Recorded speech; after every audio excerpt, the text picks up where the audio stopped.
Bonjour à tous, je m'appelle Oussama Ammar, je suis l'un des 3 cofondateurs de The Family. Alors pour les gens qui ne connaissent pas The Family est une société d'investissement qui prend des participations dans des startups de croissance, aujourd'hui à Paris et puis depuis 15 jours à Barcelone et j'espère dans 18 mois dans toute l'Europe. The Family, c'est 350 startups accompagnées sur les 2 dernières années. C'est 202 qui ont survécu en 2 ans. Le cimetière se remplit vite dans ce monde-là, pour reprendre l'expression. C'est 50 aujourd'hui startups que nous, on considère être des champions. Et c'est une dizaine de startups qui valent plus de 50 millions d'euros au dernier tour de table. Donc ça, c'est les résultats. La valeur totale de notre portefeuille, c'est plus de 830 millions d'euros en 2 ans. C'est un chiffre exceptionnel. Très souvent, nous, quand on voit les grands groupes vouloir se prendre le sujet startup à bras-le-corps, ça nous fait penser à des gens de droite qui s'essayent au rap. Tout de suite, ça sonne faux, on sent bien qu'il n'y a pas de sincérité, qu'il n'y a pas d'intensité et que finalement, c'est que des sujets de com. Et alors, ce que j'aimerais faire ce matin, c'est essayer d'un peu de sortir des sujets de com, de sortir un peu de tout ce que vous entendez à longueur de journée et qui nous casse tous les pieds. Parce que moi aussi, en fait, j'en ai marre d'entendre parler des startups, j'en ai marre d'entendre parler de l'innovation, j'en ai marre d'entendre parler de tout ça, parce que c'est toujours et toujours la même rengaine. Alors, cette rengaine, elle vient d'où? Elle vient d'une confusion assez simple, en fait, qui est fait dans la plupart des pays. C'est pas seulement la France. D'ailleurs, il n'y a qu'à voir, quand John Chambers vient à Paris et dit qu'il y a plein de startups et que c'est formidable, on se demande s'il dit ça parce qu'il le pense ou parce qu'il cherche des contrats gouvernementaux extraordinaires et qu'il s'est dit que, toute évidence, la France était obsédée par les startups, comme à peu près tous les pays qui ont des problèmes. Si vous allez, par exemple, en Espagne, on vous parle que de startups à longueur de journée. Il y a 20% de chômage. On n'a aucune idée de comment sortir de cette situation économique, donc on dit les startups. Alors les startups, c'est un peu ce mirage où les gens construisent autour en se disant les startups nous sauveront, les startups sont la solution à tout, les startups sont notre avenir, les startups sont... Et en fait, on se demande bien, mais comment? Alors, la confusion, elle vient de quoi? Elle vient de penser que les startups sont un sujet d'innovation et de technologie. Les startups ne sont pas un sujet d'innovation et de technologie. Les startups sont un sujet de croissance. Par exemple, on a une de nos startups qui s'appelle Save, qui hier a gagné le prix BFM Award, je ne sais pas quoi là. Et Save, par exemple, n'a rien d'innovant. Save répare des téléphones portables, comme à Montgallet. Ils le font plutôt bien, les gens sont plutôt contents. Ils gagnent beaucoup d'argent. C'est une société qui est passée de 0 à 3 millions d'euros de chiffre d'affaires par mois sur les 18 derniers mois. C'est une société qui est passée de 0 à 400 salariés en 12 mois, qui sans doute sera 2000 salariés dans 12 mois. Donc ça, c'est une start-up. Une start-up ne se définit pas par la technologie, elle ne se définit pas par l'innovation, elle se définit par la croissance. Et alors la croissance, c'est un concept qu'on a oublié en France. Et on l'a oublié, parce que ça, c'est le deuxième sujet dans les start-up. Et vous allez voir qu'on va boucler avec le sujet du jour. C'est que les start-up sont un sujet de croissance qui ne commence et finit que par les RH. Les start-up se définissent par un cœur RH unique, c'est qu'elles attirent des talents que personne d'autre n'a. Alors il y a des raisons historiques à ça. La première, c'est que les startups ont été avant tout le royaume des rebelles. Des rebelles parce que finalement la plupart des gens qui travaillent dans des startups n'auraient jamais pu travailler ailleurs. J'ai jamais travaillé pour personne, j'ai jamais fait de CV de ma vie, j'ai jamais été en entretien, j'ai jamais été soumis à la moindre autorité ou fait le moindre reporting de ma vie. Et je vous jure que je souhaite à personne d'un jour me mettre dans une situation de reporting. Je pense que ça doit être terrible, je dois être complètement ingérable et insupportable. Et on voit bien qu'en ce moment, il y a une grande tension entre cette génération rebelle et la génération précédente dans la gestion. D'ailleurs, il suffit de lire la presse en ce moment, il n'y a pas une semaine qui se passe sans qu'on lise un article sur le stagiaire incompréhensible, cet extraterrestre de la génération Y, Z, XYZ, peu importe.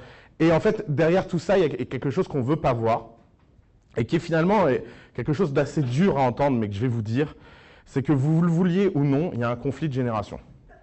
Que vous le vouliez ou non, il y a une génération qui s'est sentie trahie par la génération précédente, et c'est la mienne. Ma génération s'est sentie trahie par la génération précédente pour un sujet tout bête, c'est qu'on lui a raconté qu'il y avait un chemin très simple dans la vie, qu'il suffisait d'aller dans une grande école, comme par exemple l'EM Lyon, d'obtenir un bon diplôme et que le reste de la vie coulera. Et alors, le problème, c'est que c'est plus vrai. C'est plus vrai, pourquoi? Parce que le monde est devenu incertain. Le monde est passé d'un monde linéaire à un monde exponentiel. Et ce monde exponentiel, par définition, quasi ontologique, est incertain. Incertain non pas dans le sens où il est dangereux, où vous ne pouvez pas mettre une valeur morale derrière ce mot incertain. Incertain tout simplement dans le sens où il n'est plus possible de prédire l'avenir. C'est devenu impossible. Pourquoi ? Parce qu'on n'appréhende pas les exponentiels, on ne comprend pas les exponentiels. Par exemple, à Sciences Po, il y a un jeu que j'aime beaucoup faire avec mes étudiants. Ouais, j'ai pas de calculette, je ne peux pas vous le faire, moi j'ai plus de batterie sur mon téléphone. Mais je vais vous le faire de tête. Si je vous dis, si je vous donne la valeur d'exponentielle en 1, qui est 2,13, que je vous donne la valeur d'exponentielle en 10, qui est 143, et que je vous dis c'est quoi la valeur d'exponentielle en 100, et que je demande aux gens de deviner, les gens disent c'est 1 milliard, c'est 100 millions, c'est 50 millions.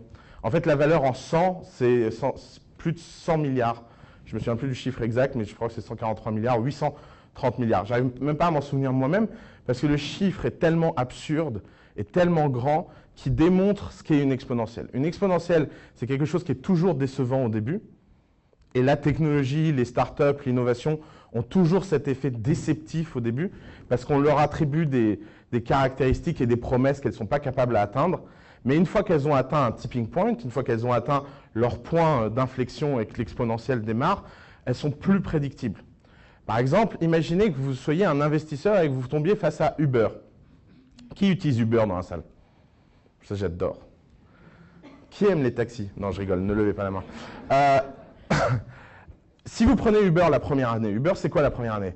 C'est une société de limousine à San Francisco qui a une centaine de voitures et qui balade à peu près 50 mecs riches à travers la ville avec un service un peu mieux que les taxis et une bouteille d'eau à l'arrière. Vous tombez face à ça, vous vous dites quoi? Vous dites vraiment, en face de moi, j'ai le leader qui va remettre en cause l'industrie du taxi à travers le monde. Prenez Uber la deuxième année. La deuxième année, c'est une société qui est dans 4 villes et qui a 1 millier de voitures à peu près au total. La troisième année, on parle d'une société qui a 100 000 voitures dans le monde. Et la quatrième année, on parle d'une société qui a 1 million de voitures dans le monde. Et cette année, ils vont passer de 1 à 3 millions de voitures dans le monde. Ça, c'est une croissance exponentielle. C'est-à-dire qu'elle n'est pas prédictible, elle n'est pas envisageable, elle n'est même pas en plus compréhensible. C'est-à-dire que les gens qui font des startups finissent par embaucher des gens qui sont tellement spécifiques et tellement doués qui font des choses qui paraissent impossibles. Je vais vous donner un exemple et vous allez voir à quel point tout se joue dans un sujet RH. Prenons l'exemple de vous êtes chef des opérations chez Uber. Uber avait un plan extrêmement agressif d'ouvrir une ville tous les 3 mois. C'était le plan chez Uber. Pour ouvrir une ville en 3 mois, il faut des talents. La vision classique de l'expansion internationale, c'est vous allez sur place, vous trouvez un partenaire local, quelqu'un qui connaît bien le marché, vous l'embauchez et vous essayez de monter vos opérations de zéro. Ça, c'est la vision extrêmement classique. C'est comme ça que font toutes les entreprises. Uber s'est dit, d'abord, ils n'avaient pas l'argent au début pour embaucher localement. Maintenant, ils ont beaucoup d'argent, mais au début, ils n'avaient pas l'argent. Donc, ils se sont dit, plutôt que partir de zéro, on va envoyer la personne qui a lancé la ville précédente dans la nouvelle ville et on va embaucher quelqu'un pour gérer la ville précédente. Parce que c'est plus facile de trouver un gestionnaire qu'un créateur. Première hypothèse. Deuxième hypothèse, quand on va arriver dans cette ville, quand on va arriver dans cette nouvelle ville, on va apprendre plein de choses et donc on va envoyer la personne lancer les villes les unes après les autres. Aujourd'hui, la launching team d'Uber est capable de lancer une ville en 48 heures. 48 heures. Est-ce que vous pensez que c'est prédictible? Est-ce que vous pensez que c'est imaginable? Quel âge a le dirigeant de l'international Uber et qui est-elle? Elle, pour info. C'est une femme, elle a 27 ans. 27 ans. Elle dirige les opérations de Uber à travers le monde pour l'ensemble de la logistique et du lancement des villes. Ce qu'ils appellent la launch team. 27 ans, une femme. Pourquoi? Tout simplement parce que le rapport des RH chez Uber n'est pas un rapport orienté expérience ou diplôme. C'est un rapport orienté aptitude. Et quand on est dans l'aptitude, qu'est-ce qu'on a? On a quelqu'un qui est là depuis le début, qui a grandi en même temps que la société, qui a appris dans des conditions extrêmement dures des choses que personne n'aurait pu apprendre, ni dans ses études, ni dans une expérience professionnelle classique, et qui donc se retrouve à être une singularité à 27 ans. Une singularité. Et c'est là où je veux en venir. C'est que pourquoi les entreprises traditionnelles ont tellement de mal à comprendre les startups? Pour 3 raisons très simples. La première, c'est qu'elles ne comprennent pas la singularité et en termes d'institution, elles ont plutôt des haines de la singularité. Quand on est dans un grand groupe, on ne sort pas du lot. On n'aime pas les rockstars, on n'aime pas les ninjas, on n'aime pas, mettez à peu près n'importe quel cliché et quel mot cliché que vous voulez derrière, on n'aime pas ça. Mais pourtant, ces clichés ont quelque chose de très important, c'est qu'ils reflètent tout simplement une réalité, c'est que ces gens sont indéfinissables et inclassables. Et ils ne le sont pas parce qu'ils ont des pouvoirs magiques, ils le sont tout simplement parce qu'ils ont une vie qui les a amenés à développer des compétences qui ne sont pas courantes. Prenons un exemple très simple, moi. J'ai commencé à travailler, j'avais 12 ans. J'ai vendu ma première société, j'avais 15 ans. À 18 ans, je savais ce qu'était le M&A, j'avais déjà fait des transactions et j'avais déjà levé des fonds. À 21 ans, j'ai fait faillite. Et des faillites, je vous assure, comme celle-là, il y en a peu. J'ai pris extrêmement cher, comme disent les jeunes. Et à 23 ans, je suis parti dans la Silicon Valley, je suis resté jusqu'à l'âge de 26 ans. Et à 26 ans, j'ai créé The Family. Aujourd'hui, j'ai 29 ans. Ça veut dire que derrière moi, j'ai déjà 17 ans d'expérience. 17 ans d'expérience extrêmement intense, 17 ans d'expérience extrêmement dure, 17 ans de combat où à aucun moment j'ai eu qui que ce soit qui m'a aidé ou qui que ce soit qui m'a apporté autre chose que finalement des gens extraordinaires qui en chemin ont aidé à bâtir tout ça. Mais à tous les moments, c'était des décisions individuelles et solitaires. Parce que c'est ça la vie d'une singularité. Et des gens comme moi, en France, il y en a très peu. À chaque fois que je raconte mon histoire en France, les gens sont étonnés, trouvent ça exceptionnel, etc. Pour raconter cette histoire dans la Silicon Valley, very average story. Mais vraiment. Genre, sérieux, mais t'as pas fait 1,5 milliard? Mais attends, tu dors ou quoi? Et donc résultat, elle est là la perspective. La première chose, c'est que la singularité définit les startups et chaque entrepreneur a par définition une histoire singulière. D'ailleurs, c'est pour ça que les entrepreneurs, traditionnellement, sont souvent des gens qui n'avaient pas le choix. Les gens deviennent très rarement entrepreneurs par choix. C'est en train de changer. L'entrepreneuriat est en train de devenir à la mode, c'est les nouvelles rockstars, tout ça, donc forcément ça attire. Mais jusqu'il y a très peu de temps, on devenait entrepreneur par absence de choix. Ce qui expliquait qu'ils avaient tous des histoires particulières, qu'ils avaient tous des histoires originales, qu'ils aient fait des études ou pas fait des études. À un moment, le fait d'être entrepreneur se définissait par un acte de rupture, un acte de rébellion. La deuxième chose, c'est que les startups, parce que structurellement, elles ont ensuite pas le choix, elles attirent à eux des profils qui sont très originaux. Elles attirent à eux des gens qui cherchent la liberté, elles attirent à eux des gens qui cherchent une raison d'être plutôt qu'un travail, elles attirent à eux des gens qui sont drivés par l'ego, elles attirent à eux des gens qui sont exceptionnels, et pour une raison très simple, c'est qu'à aucun moment, rejoindre une start-up est un choix assez raisonnable. Je peux vous raconter une anecdote, j'ai une cousine éloignée, alors que je connais assez mal malheureusement, j'aimerais bien mieux la connaître, qui a été la 7e employée d'Amazon. Je peux vous dire que je me souviendrai toute ma vie, j'avais 12-13 ans, de la conversation avec ses parents, j'ai fait Duke University et je vais travailler pour une librairie. Et je vais travailler pour une librairie en ligne pour un type qui s'appelle Jeff Bezos à Seattle. Tu vas voir, maman, c'est génial, ce type est extraordinaire. Et avec la mère terrifiée qui lui dit, on a payé Duke University pour ça. Je viens d'un village qui s'appelle Messel Jebel, c'est au fin fond de la montagne libanaise. On ne paye pas Duke University, ça coûte cher, Duke University, d'envoyer quelqu'un.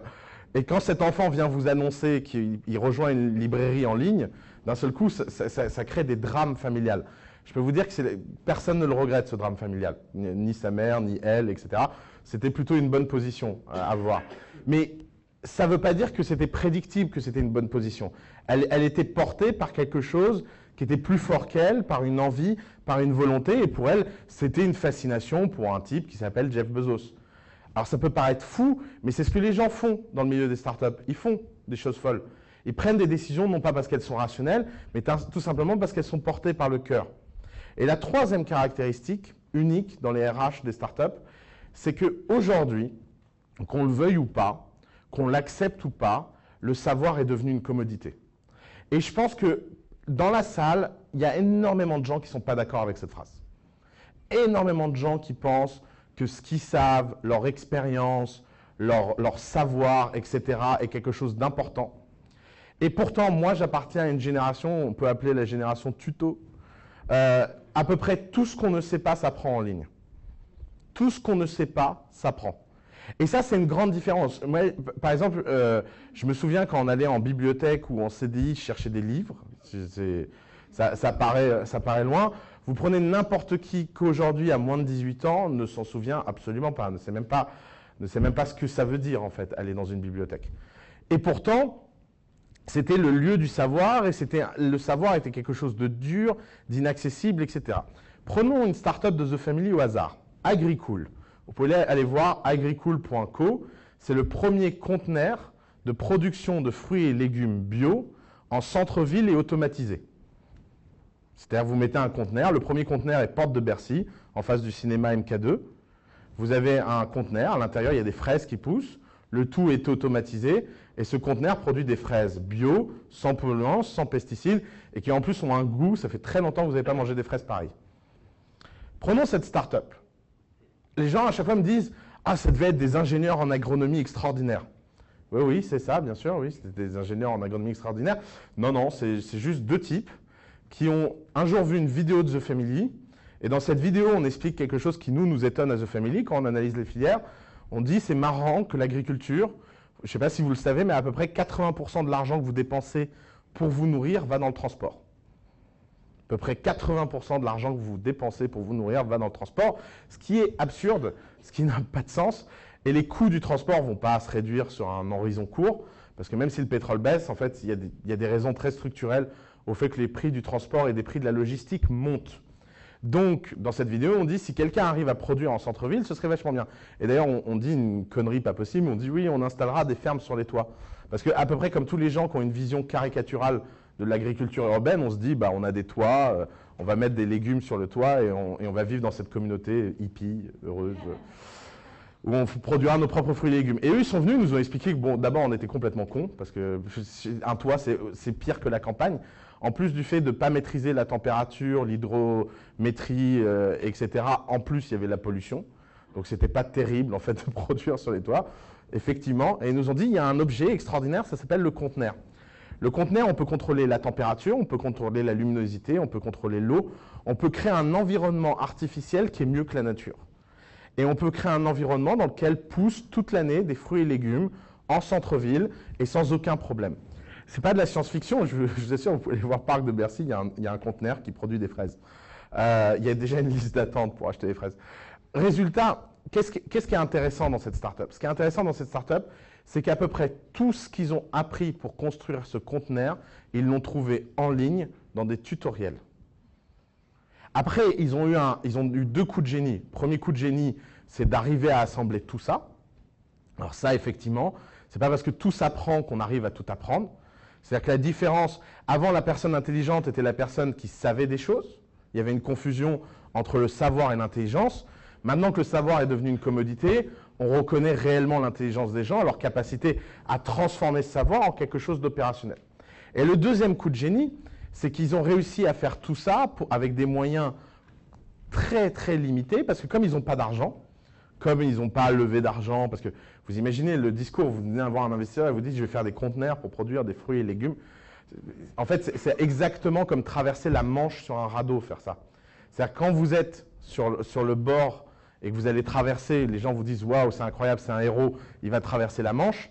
Quand vous êtes arrivé de l'autre côté, à nouveau, les gens vous considèrent comme un héros et ils se disent « Oh là là, il a traversé la mer sur un radeau ». Mais quand vous êtes au milieu de l'eau et que les gens passent sur leur yacht, ils se disent « Mais c'est qui ce fou? Qu'est-ce qu'il fait là? Monte, il fait froid, ne reste pas là ». Et dire à des gens « Je vais produire dans un conteneur des fruits et légumes », quand vous avez l'idée, ça sonne bien. Quand vous l'avez fait, ça sonne encore mieux. Mais quand vous êtes en train de le faire et que vous allez voir les gens pour trouver de l'argent, c'est pas acquis. Donc ils ont fait ça pour moins de 50 000 € avec leurs économies et ils sont partis en construction. Et alors, qu'est-ce qu'il y a d'extraordinaire sur ce cas-là? Ce qui est extraordinaire, c'est que si vous regardez à peu près toutes les sociétés qui essayent de faire ça à travers le monde, Monsanto et tous les départements d'innovation, ils ont mis 50 ingénieurs autour de la table. Ils ont des plans, ils ont des projets, ils ont des méthodes, ils ont tout ça, mais ils n'ont toujours pas goûté une fraise. Agricool, ils ont commencé en juin dernier. en juin dernier. En juin dernier, ils n'avaient aucune idée de comment ils allaient faire. Juin, juillet, août, septembre, octobre, le premier conteneur est installé. Et vraiment, en juin dernier, ils ne savaient rien. Ils étaient juste enfants d'agriculteurs, donc ils savaient à peu près, comme ils disent, ils avaient à peu près faire pousser des choses et ils avaient à peu près la main verte. Mais après, le reste, c'était un grand mystère. Et bien ça montre où est la menace pour les grands groupes. Vous pouvez vous dire qu'à peu près n'importe quel de vos métiers, n'importe quelle de vos unités, n'importe quel de vos sujets peut, à un moment ou un autre, être attaqué par des gens qui se motivent et qui lisent des tutoriels en ligne. Et il n'y a rien qui est épargné. Et que même les industries qui, avant, étaient capitalistiquement intensives et qui avaient l'impression d'être extrêmement protégées grâce à ça, sont en train d'être confrontées à un deuxième bouleversement. C'est qu'en plus de ce bouleversement en RH, il y a un bouleversement capitalistique. Ce bouleversement capitalistique, qu'on n'a pas vu venir, et que certains qualifient d'une bulle, c'est que le capital est devenu une commodité. Si vous voulez comprendre la révolution numérique, il faut comprendre la commoditisation du monde. Parce que tout est en train de devenir une commodité. Le spécial, l'unique, c'est les gens. Mais tout ce qu'il y a autour des gens est en train de plus en plus de devenir une ressource abondante, disponible. Et l'une d'entre elles, c'est le capital. Par exemple, vous avez tous entendu parler de la levée de fonds de Blablacar. Et alors, il y a un truc qui m'a marqué dans la levée de fonds de Blablacar, c'est que l'article des Échos, que je pense beaucoup de gens dans cette salle ont lu, était accompagné d'une interview de Frédéric Mazella. Et dans cette interview, il y a une question qui m'a frappé. La question, c'était comment avez-vous convaincu des investisseurs pareils d'investir chez vous? Et j'ai trouvé ça génial, parce que nous, on a vécu la levée de Blablacar comme des gentils spectateurs. Et on a vu, c'est pas une de nos startups malheureusement, ils ont été créés il y a 13 ans, on n'était pas encore prêts à cette époque-là. Nous, on a vécu la levée de Blablacar comme des spectateurs, et on a vu les investisseurs, les uns après les autres, supplier pour avoir un rendez-vous avec Frédéric Mazella, pour avoir 5 minutes d'attention pour Frédéric Mazella, pour essayer d'avoir le droit de mettre leur argent dans cette entreprise. Comme on voit les gens supplier pour mettre dans Sale, comme on voit les gens supplier pour mettre dans Agricool. Pourquoi? Parce que les startups, aujourd'hui, il n'y en a que deux types. Il y a celles dans lesquelles tout le monde veut investir, il y a les celles dans lesquelles personne ne veut investir. Et il n'y a rien au milieu. Et donc, qu'est-ce que ça veut dire? Ça veut dire que quand, à partir du moment où vous avez passé la barre et que vous êtes en position de pouvoir lever des fonds, vous êtes dans une position de pouvoir choisir quel type de fonds vous allez lever. Et donc, ça veut dire que l'avenir de l'investissement est un métier à très très forte valeur ajoutée. Et le problème, c'est que les gens qui font ce métier de l'investissement, ils ne sont pas habitués à être séduisants, à avoir de la valeur ajoutée, etc. C'est-à-dire que quand on pense banquier, on ne pense pas tout de suite à la personne la plus apte à se vendre. Quand on pense fonds d'investissement, on pense surtout à la personne qui essaie de vous évaluer, de vous auditer. Pas à la personne qui essaie de vous séduire et de vous convaincre qu'il est la meilleure personne auprès de qui de prendre de l'argent. Pourtant, le renversement, il est là. Et ce renversement, il est beaucoup plus profond qu'on l'imagine. Et il ne fait que commencer. Pourquoi? Parce qu'il n'est pas inimaginable que dans 10 ans, tout le monde dans cette salle mette de l'argent dans les startups. Parce que quand l'immobilier ne sera plus une classe d'assets acceptable, quand la bourse aura fini par, avec ses régulations, à faire que tout le monde sera redevenu privé, que quand personne ne voudra aller s'introduire, etc., et que les plateformes de crowdfunding risquent d'exploser et de devenir un vrai médium pour permettre à n'importe qui d'investir dans les startups, les investisseurs professionnels seront encore plus en concurrence contre de l'argent neutre, contre de l'argent aveugle qu'on ne contrôle pas. Et c'est ces deux choses, c'est le talent qui rencontre le capital qui produit un écosystème entrepreneurial. Maintenant, la question qu'on peut se poser, c'est qu'est-ce que les grands groupes peuvent faire là-dedans? Alors, ça, c'est une question compliquée. Nous, on a quelques réponses à The Family. C'est malheureusement des réponses compliquées. On n'a pas 2 heures de conférence à consacrer sur le sujet. Mais j'aimerais juste vous mettre en garde contre quelque chose. On voit à longueur de journée des demi-solutions à ce problème qui sont proposées. À longueur de journée, des gens qui nous disent « je vais ouvrir un incubateur ». Alors, je ne sais pas qui ici dans son entreprise a ouvert un incubateur. Je pense même qu'il y a des gens qui sont responsables de l'ouverture de l'incubateur de leur entreprise. Je pense vraiment du mal de tout ça. Pourquoi? Parce que si vous êtes un entrepreneur et que vous allez dans un de vos incubateurs plutôt que le nôtre, ça veut dire que par définition, vous êtes très mauvais. C'est pas plus compliqué que ça. Je veux dire, si imaginez, vous êtes un entrepreneur et vous dites, je rêve de rentrer à Y Combinator ou à The Family, ou je rêve de rentrer, je ne vais pas prendre d'entreprise, pardon, de rentrer à l'incubateur du grand groupe, machin, qui va me fournir des bureaux et des gens qui vont m'expliquer. Alors, pourquoi? Parce que les incubateurs de grandes entreprises sont une réponse trop simple à un problème trop compliqué. Et c'est souvent une confusion entre les causes et les conséquences. J'avais un prof de philo qui a raconté cette blague très drôle que j'adore. Il a dit, vous savez, Dieu a mis les vaches en Normandie parce que les mecs là-bas aimaient beaucoup cuisiner au beurre. C'est un cas typique de confusion entre une cause et une conséquence. Les gens cuisinent au beurre en Normandie parce qu'il y a beaucoup de vaches. Les vaches ne sont pas là parce que les gens aiment cuisiner au beurre. Et alors c'est souvent, vous savez, c'est un corollaire un peu plus populaire, l'histoire de l'œuf et de la poule, on entend toujours ça, les gens disent « Ah, c'est un problème d'œuf et de poule ». Il faut savoir que la biologie a réglé ce problème au XXe siècle. L'œuf et la poule, c'est l'œuf en premier, parce que l'œuf est le résultat d'une modification génétique. Il n'y a pas de problématique d'œuf et de poule. Et c'est la même chose, en fait, dans les startups. Ça commence par un œuf. Ça commence par un environnement favorable et ça commence par un changement d'ADN. Et l'ADN, ça ne se change pas à coup de com'. La com', c'est formidable, il faut en faire, il faut parler au marché, il faut parler à la presse, etc.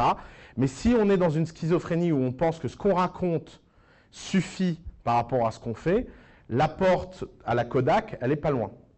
Et je vous invite tous à réfléchir, parce que tout à l'heure, on a eu cette introduction à coup de cimetière.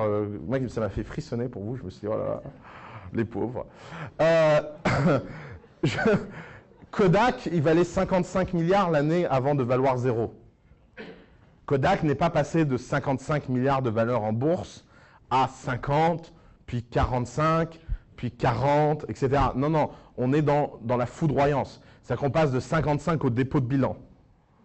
Et véritablement, ça s'est passé en moins d'1 an. Et vous savez qui a inventé l'appareil photo numérique? C'est ça l'histoire la plus drôle dans Kodak. C'est Kodak. Exactement. Et vous savez ce qu'on a dit au type qui a inventé l'appareil photo numérique? Cache ça, ça va nous faire perdre des parts de marché. Parce que finalement, c'est le problème de l'innovation, c'est que l'innovation, si ce n'est pas nous qui l'inventons, c'est quelqu'un d'autre qui l'invente. Et il faut choisir, est-ce qu'on se coupe un bras ou est-ce qu'on se coupe la tête? Et vous avez vu, ça c'est un choix difficile. Imaginez, je vous dis, pour survivre, soit vous mourrez, soit vous coupez un bras et vous avez 15 minutes pour vous couper le bras. Qui ici va se couper le bras? C'est très compliqué comme question. D'ailleurs, ça a même donné un film extraordinaire de ce type tombé, je ne sais plus où, qui doit se couper la main. J'ai oublié le nom du film. Mais c'est la même chose. Et c'est ça le problème du numérique, c'est ça le problème de la disruption. Le problème de la disruption, c'est qu'on n'est pas dans des choix faciles. Pourquoi?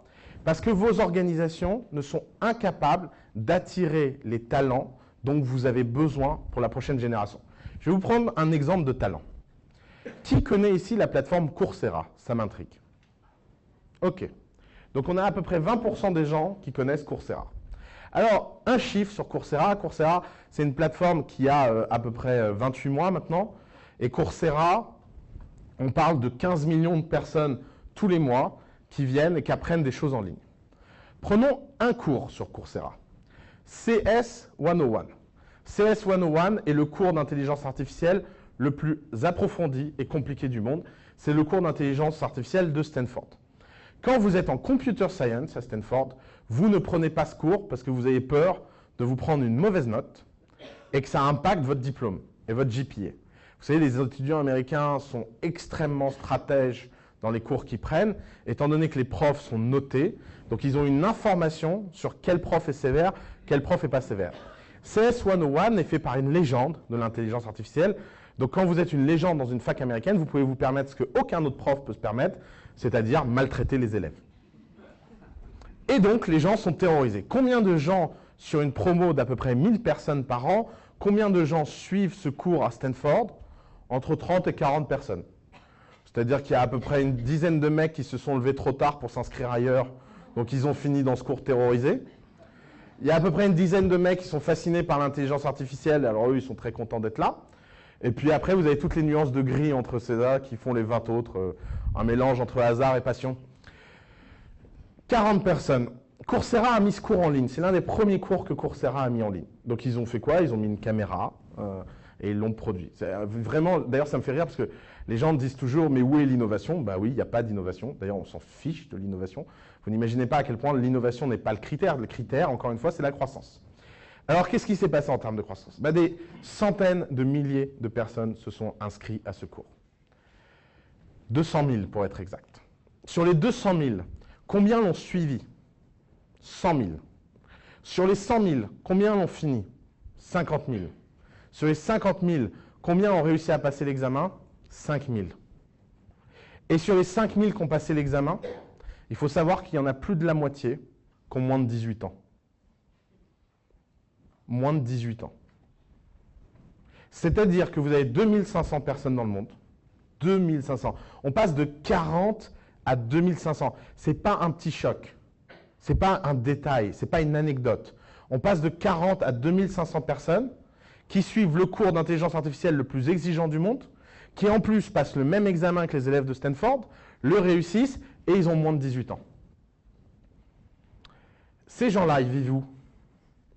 Ils ne vivent pas en France.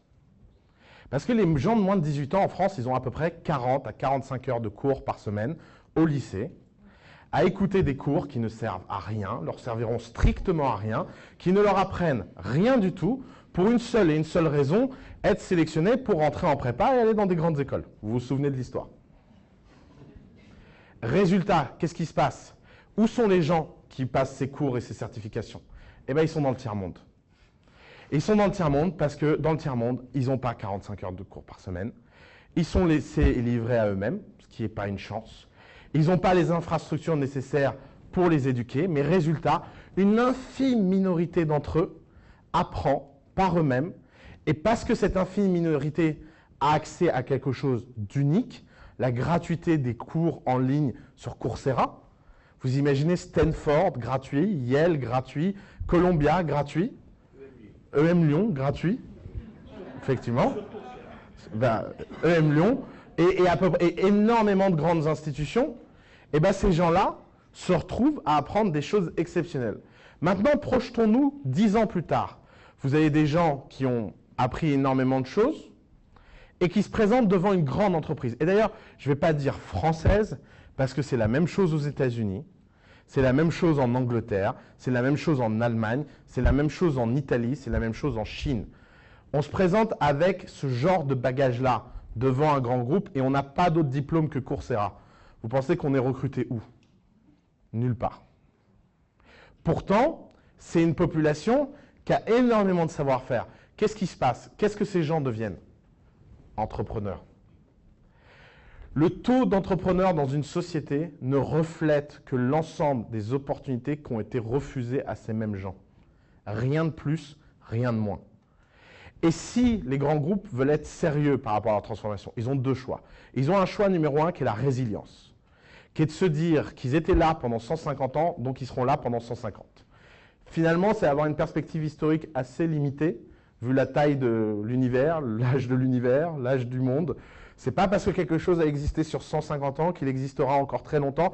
Et d'ailleurs, les grandes entreprises françaises qui sont très fières de leur âge ne doivent pas oublier que leur âge reste une anecdote par rapport à l'ensemble de leur histoire et de l'histoire possible. Je veux dire, c'est un peu comme si César se disait que... Imaginez César qui débarque là aujourd'hui, ils disent « Où est Rome ?»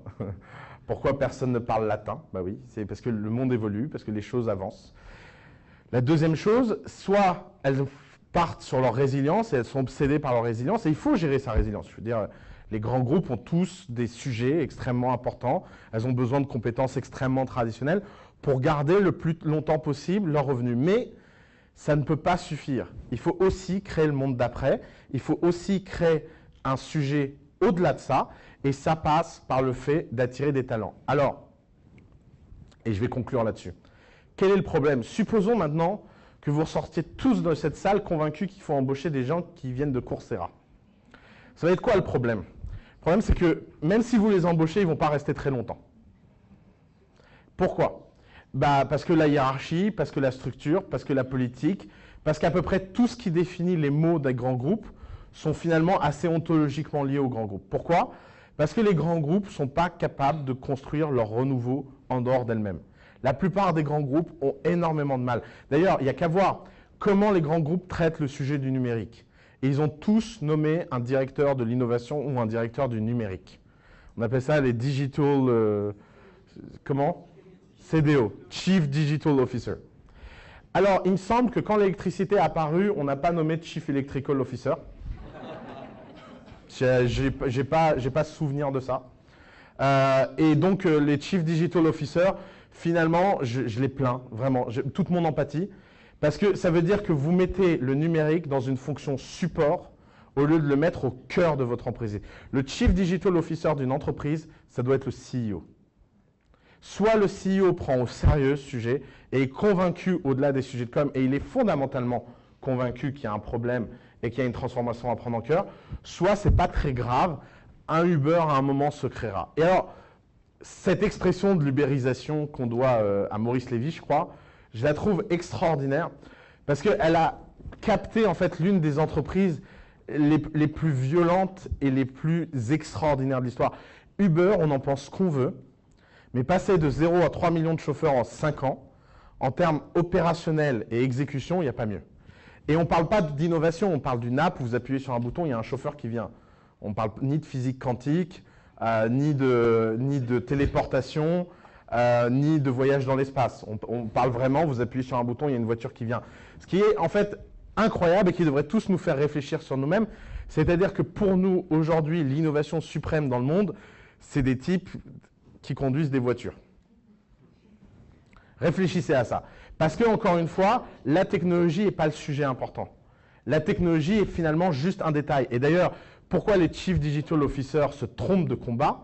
Parce que les Chief Digital Officers ont leur action autour de 3 grands sujets. Un, la relation avec les startups. Alors, les relations avec les startups, ça ne fonctionne pas pour une raison simple. On a une expression à The Family que j'adore, qui est écrite sur un mur. Le plancton ne négocie pas avec la baleine. Pourtant, le plancton vit dans l'écosystème de la baleine, mais le plancton ne négocie pas avec la baleine. La deuxième raison, c'est que ce qui définit les startups, c'est le risque. Et vous avez, quand une startup rencontre un grand groupe, vous avez une startup, c'est-à-dire un horizon de temps à la semaine, à peu près. C'est-à-dire que les gens savent à peu près ce qu'ils feront la semaine prochaine. Ça, c'est des très très bons entrepreneurs. Ils savent à peu près. À une organisation qui planifie sur l'année, voire les 3 ans. Et les deux se rencontrent. Et on se dit, tiens, c'est bizarre. D'un côté, les gens se disent, oh, il manque de structure. C'est dingue, ils sont très peu structurés, ces gens-là.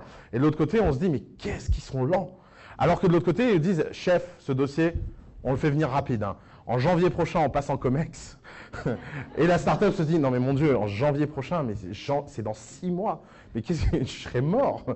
Et troisième sujet, c'est qu'on ne peut pas mettre une startup ne peut pas se créer avec un client qui la met en dépendance. C'est un sujet extrêmement important. D'ailleurs, c'est un sujet, de toute façon, les gens perçoivent bien que c'est important. On a même créé des lois sur le sujet, qui d'ailleurs créent des histoires absurdes. On crée des faux liens de dépendance, etc. On est très gêné de travailler avec une startup. On lui demande de travailler avec plusieurs personnes à la fois. Parce que bien sûr, c'est connu, les startups ont tellement de clients qu'elles ont beaucoup de choix. Et résultat, ça crée un problème. Mais c'est un problème réel. Parce qu'une start-up, elle doit rester dans son autonomie, elle ne doit pas être un sous-traitant. Vous savez pourquoi tout le monde en France rêve de créer le prochain Google et finit en web agency? Parce qu'il rencontre un grand groupe. Et les relations start-up, grand groupe ne peuvent pas exister. C'est la première grande erreur. Les relations start-up, grand groupe, elles ont un sens seulement si la start-up développe quelque chose pour le grand groupe, ce qui veut dire qu'on parle de start-up de niche. Et c'est très rare, et alors c'est des très bonnes startups, j'en doute pas, mais ce n'est pas la majorité des startups. Et la deuxième chose, c'est que la seule chose qui fonctionne entre les grands groupes et les startups, c'est la surtraitance. Ce n'est pas la sous-traitance, c'est la surtraitance. C'est-à-dire, c'est de regarder en face que les grands groupes ont des assets, et des super assets. Ça, on peut dire ce qu'on veut sur les grands groupes. Les grands groupes ont des assets exceptionnels, et de les mettre à disposition des startups sous la forme d'une plateforme. Alors, soit d'une plateforme technique, une API, soit d'un programme, soit de quelque chose. Dans ce cas-là, ça veut dire que le grand groupe ne sélectionne pas ce que les gens font avec leur asset, mais tout simplement, comme quelqu'un qui propose une app sur l'App Store et qui se connecte à l'asset iPhone qu'on a tous dans la poche, eh ben, il construit quelque chose sur le grand groupe. Résultat, le grand groupe peut sortir de son niveau de réflexion Et les talents qui ne peuvent pas travailler pour lui peuvent quand même travailler à son service. C'est ça la vision plateforme vs la vision application. Ce qui veut aussi dire que le grand groupe doit accepter cette idée assez neutre, assez frustrante, qui n'est pas autre chose qu'une infrastructure au service de l'innovation. La deuxième action que les Chief Digital Officers adorent faire, alors je ne vais pas reparler des incubateurs, mais c'est l'ensemble de la transformation culturelle des gens en rencontrant des startups. Alors ça, par exemple, nous, c'est un truc qu'on refuse de faire à The Family. Il y a des gens qui adorent faire ça. Mon associée était la fondatrice du camping, qui est devenu le Numa. Et elle m'a dit cette phrase qui m'a fait mourir de rire. Elle m'a dit, quand je dirigeais le camping, j'avais l'impression d'être directrice de zoo. Donc il y avait des gens qui venaient rencontrer des startups, leur lancer des cacahuètes, et qui repartaient en se disant « Oh là là, c'est formidable l'innovation ». Vous pouvez faire tous les speed dating que vous voulez de la Terre, vous pouvez faire toutes les rencontres, vous pouvez faire tout ça. Vous ne changerez pas si vous ne comprenez pas que le changement passe par apprendre de nouvelles compétences. Et apprendre de nouvelles compétences, ça veut dire se mettre derrière un ordinateur et apprendre par soi-même. Vous avez Coursera que vous connaissez maintenant, vous en avez des centaines d'autres. Il y a énormément de savoir disponible. Vous avez Wikipédia. Vous n'imaginez pas tout ce qu'il y a sur Wikipédia. Par exemple, j'ai participé à une conférence d'actuaires. J'étais bloqué à une conférence d'actuaires. Vous n'imaginez pas, niveau jargon, les actuaires, je n'avais jamais vu ça de ma vie. Et à chaque fois que quelqu'un disait un mot, je cherchais sur Wikipédia. Et en une journée entière, je n'ai pas trouvé un seul mot qui n'avait pas une page Wikipédia détaillée. Même des mots dont je ne connaissais même pas l'existence, en fait. Je pense qu'ils sont dans aucune langue civilisée. Ils sont en langue actuaire. Et bien, la langue actuaire a été décrite dans Wikipédia. Ça, c'est une force, et c'est une force dont les gens ne profitent pas assez. Et alors, la troisième chose que les CDO adorent faire, et qui, en fait, ne résout pas grand-chose, c'est les voyages d'études. Alors, je ne sais pas qui ici a fait des voyages dans la Silicon Valley, je pense que vous êtes plein. Je vais vous raconter quelque chose qui est vraiment un sentiment d'ex-habitant de la Silicon Valley. J'avais l'impression de voir tous ces gens qui venaient à Disneyland et qui rentraient et dire à leurs amis « j'ai été dans la jungle ». Parce qu'il y a 3 palmiers et qu'il y a 3 fougères. Quand on va à Disneyland, on ne va pas dans la jungle, on ne va pas dans l'Amazonie. Il y a un décalage entre Disneyland et l'Amazonie. La vallée, on ne peut pas la visiter parce que la vallée est la première infrastructure invisible de l'histoire. La vallée ne se définit que par les gens qui vivent dedans. C'est ça, la vallée. La vallée, ce n'est pas un lieu, c'est pas la Tour Eiffel, ou c'est pas le Champ de Mars, ou c'est pas l'Opéra Garnier. D'ailleurs, quand vous allez dans la vallée, il y a toujours cet effet très surprenant. On se demande si on ne s'est pas trompé d'aéroport, si on n'a pas fini dans un bled de province, en se disant, mais c'est quoi ce truc? Si un jour, vous n'êtes jamais allé, que vous allez sur University Avenue, vous allez ne pas en croire vos yeux. C'est sans doute l'un des endroits les plus puissants du monde. Ça fait à peu près à peine la taille de l'avenue Montaigne. Qu'est-ce que je raconte, l'avenue Montaigne? Ça fait la taille de la rue du Petit Musc. Il y a une dizaine de boutiques et un coiffeur, et rien d'autre. Et vous allez voir la maison de Zuckerberg et vous dites, ça c'est la maison de Zuckerberg. Je pense que tout le monde dans cette salle peut acheter la maison de Zuckerberg, sans rire. Et pourtant, la puissance mondiale du numérique est dans cette pièce. Facebook, c'est plus d'1 milliard de personnes qui se connectent tous les jours. C'est extraordinaire en termes de puissance, de leverage, d'accomplissement. Et bien, ça ne s'exprime pas dans une infrastructure physique dans la vallée. Pourquoi? Parce que la vallée, ça ne se visite pas, la vallée, ça se rencontre. Et les gens qui organisent des tours opérateurs sont les gens de la com. Et quand vous allez rencontrer Facebook, vous n'allez pas rencontrer Facebook. Vous allez rencontrer le type de la com chez Facebook, dont le boulot est de vous dire tout ce que vous avez envie d'entendre. Par exemple, moi, j'ai eu la chance d'assister à un voyage avec une équipe de Renault qui a demandé quelle technologie de pot d'échappement ils utilisaient chez Tesla. Parce que le pot d'échappement de la Twingo était un chef-d'œuvre d'ingénierie. Voilà. Bah, ça ne marche pas en fait. C'est-à-dire que quand on arrive avec autant d'a priori dans un endroit qui construit la civilisation de demain, ça ne peut pas fonctionner, on ne peut pas bien comprendre. Et tous les gens qui organisent ces voyages, etc., la seule chose qui les intéresse, c'est leur marge sur le voyage. Ce n'est pas que vous en tiriez quelque chose. Alors, je ne veux pas paraître ultra pessimiste et je vais conclure là-dessus. Je pense que le numérique et les grands groupes, il y a énormément de choses intéressantes à écrire. Je pense que sur le sujet RH et sur le sujet transformation personnelle de chacun, il y a énormément de choses à faire. Mais ça ne peut pas se faire dans l'anecdote. Ça ne peut pas se faire facilement. C'est-à-dire qu'il y a un principe très simple qui s'appelle le rasoir d'Occam. Le rasoir d'Occam, c'est un principe en philosophie qui dit qu'entre deux théories scientifiques, c'est toujours la théorie la plus simple qui gagne. C'est vrai dans le monde scientifique, ce n'est pas vrai dans le monde des affaires.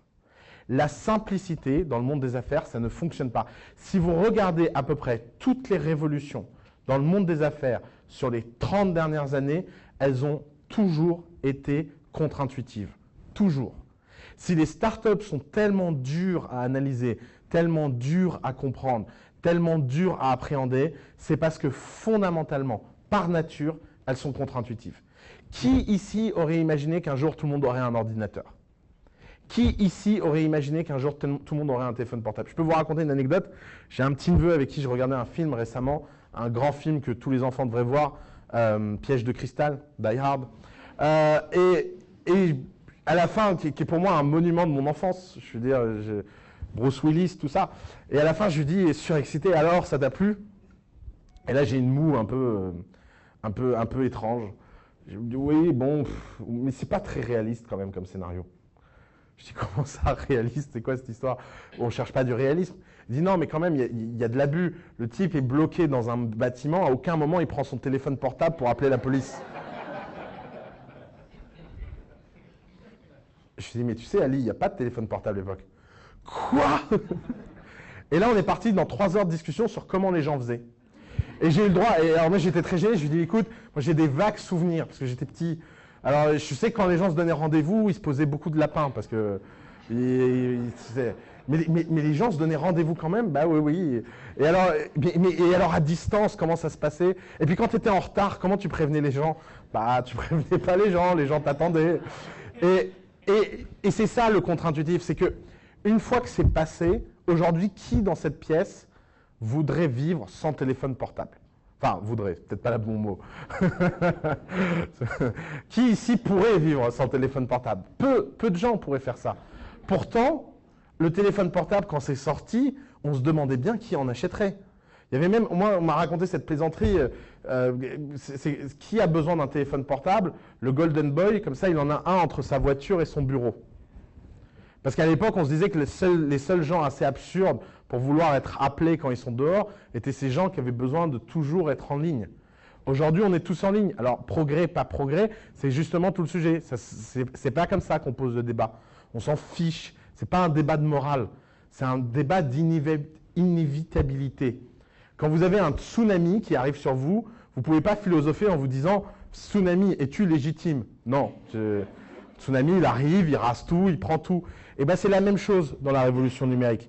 Et c'est pour ça que si vous êtes confronté à des solutions évidentes, si vous êtes confronté, si vous vous dites on a ce problème très grave et on a fait un brainstorming, qui est donc la transformation numérique, on a fait un brainstorming et on est arrivé avec cette idée, par définition, c'est une mauvaise idée parce qu'elle a l'air d'être bonne. Et je vais juste finir là-dessus. Pourquoi le contre-intuitif est important? Vous avez dans le monde, vous pouvez séparer le monde des idées en 2 grands cercles. Les bonnes idées et les mauvaises idées. Toutes les opportunités entrepreneuriales ont lieu à l'intersection de ces 2 cercles. C'est toutes les bonnes idées qui ont l'air d'être mauvaises. Parce que les bonnes idées qui ont l'air d'être bonnes, vous avez déjà le monopole dessus. C'est ce que les grands groupes, c'est ce que les entreprises traditionnelles produisent à longueur de journée.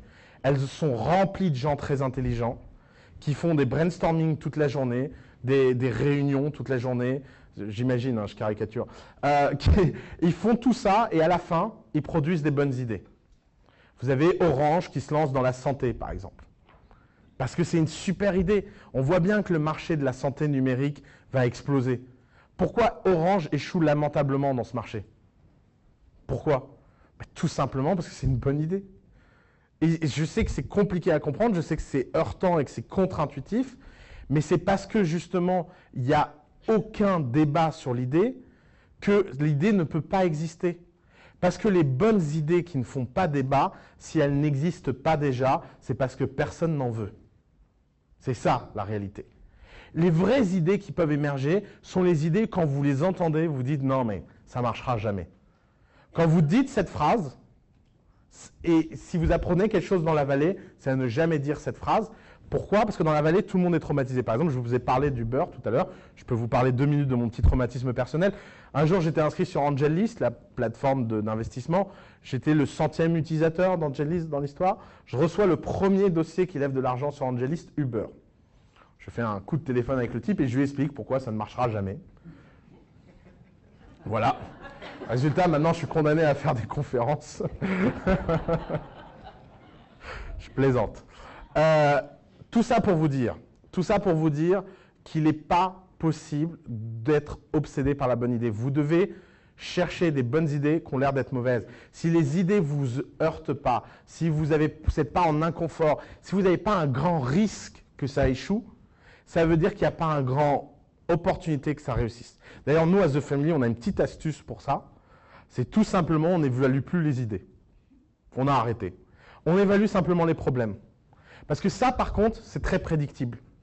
Au lieu de se dire, est-ce que c'est une bonne idée ou pas une bonne idée, on se dit, est-ce que c'est un gros problème ou est-ce que c'est pas un gros problème? Si c'est un gros problème, il y a bien quelqu'un qui trouvera la solution. Donc même si c'est peut-être pas la bonne solution tout de suite, la bonne équipe finira par trouver la solution. Et nous, on le voit, l'entrepreneuriat, c'est la rencontre entre le problème et les équipes. C'est pas l'expression d'une excellente idée. L'idée n'est rien, l'idée est une commodité. L'idée, c'est quelque chose qu'on trouve partout. Et vous ne résolverez pas votre problème du numérique et de la transformation sans prendre très au sérieux les conditions profondes de cette problématique. Merci.